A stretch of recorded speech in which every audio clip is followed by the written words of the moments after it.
بسم الله الرحمن الرحيم والصلاة والسلام على سيدنا محمد صلى الله عليه وسلم وعلى آله وصحبه أجمعين. Exercice numéro 4 sur le cours de limite d'une fonction numérique niveau bac 1 Sciences Maths l'année scolaire 2021-2022. Soit f une fonction définie de R vers R qui a tout x en associé son image qui est 3x moins 2 sur 2x plus 1. Montrez en utilisant la définition que limite de f de x quand x tend vers 0 est égal à moins 2. Prenez votre cahier des exercices et copiez ces données, puis vous allez prendre votre cahier de brouillon et vous allez montrer en utilisant la définition que limite de f de x quand x tend vers 0 est égal à moins 2.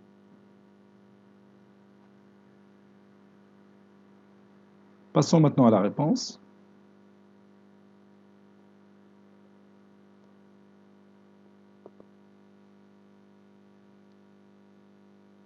Montrons que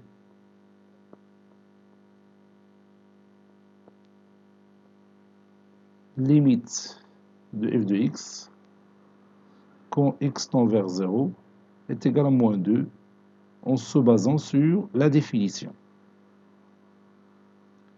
Quel que soit epsilon positif, existe-t-il un certain alpha strictement positif qui dépend de epsilon, tel que quel que soit x appartenant au domaine de définition qui est R moins le singleton moins 1,5, parce que moins 1,5 rend le dénominateur nul, valeur absolue de x inférieure strictement à alpha implique que f de x moins 2, c'est-à-dire plus 2, est inférieur strictement à epsilon.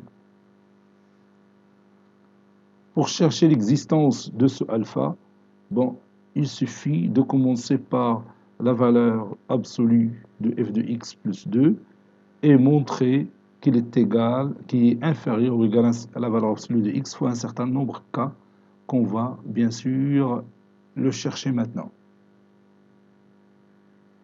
Donc la valeur absolue de f de x plus 2 est égale à la valeur absolue de 3x moins 2 sur 2x plus 1 plus 2, ici c'est plus 1,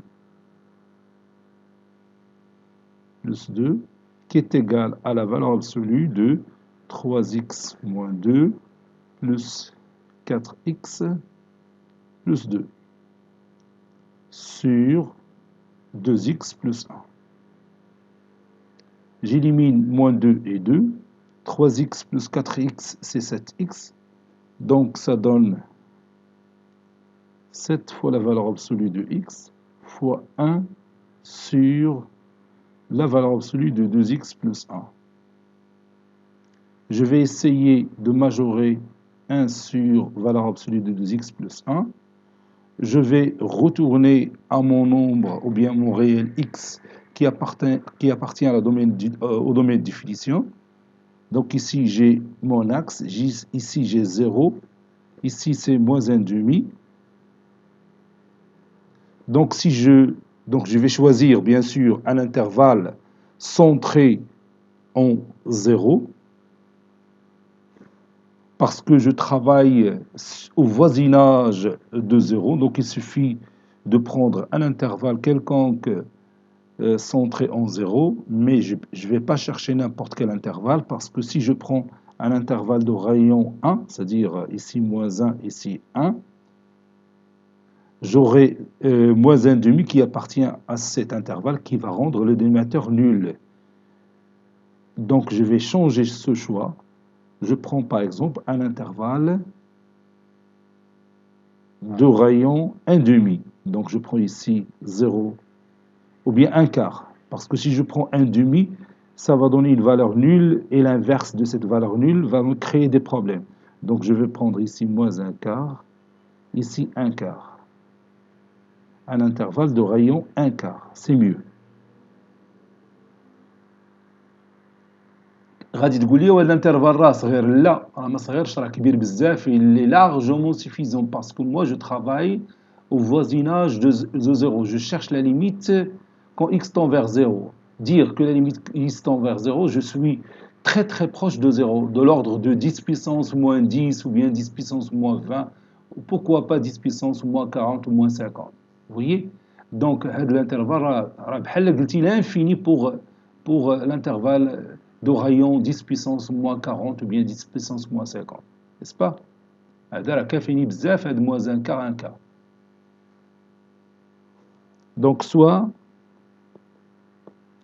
x appartenant à l'intervalle moins 1 quart, 1 sur 4. Cet intervalle, il a pour rayon, s'il est centré en 0, il a pour rayon 1 sur 4.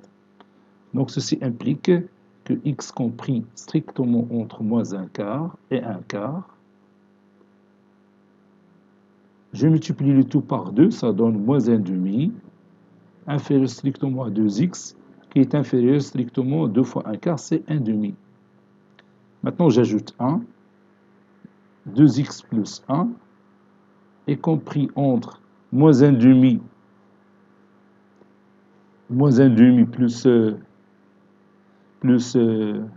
1, c'est 1 demi, c'est ça. Et 1 demi plus 1, c'est 3 demi. Voilà.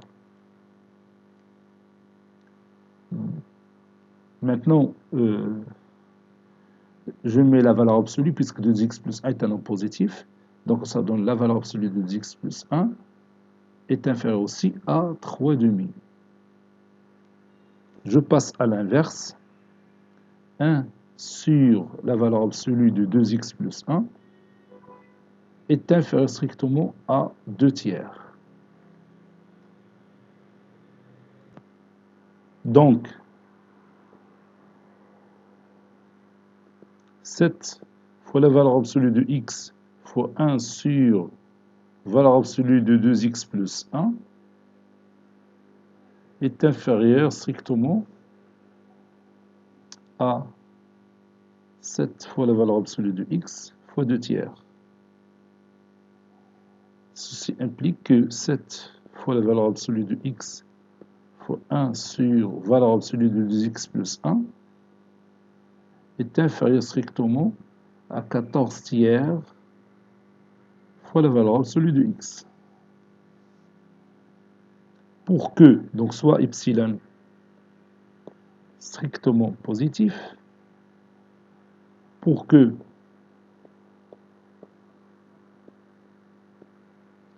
la valeur absolue de f de x plus 2 soit inférieure strictement à epsilon, il suffit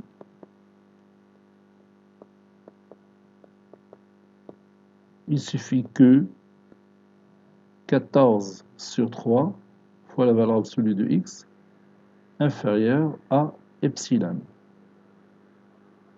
C'est-à-dire valeur absolue de x inférieure à 3 epsilon sur 14. Et n'oublions pas que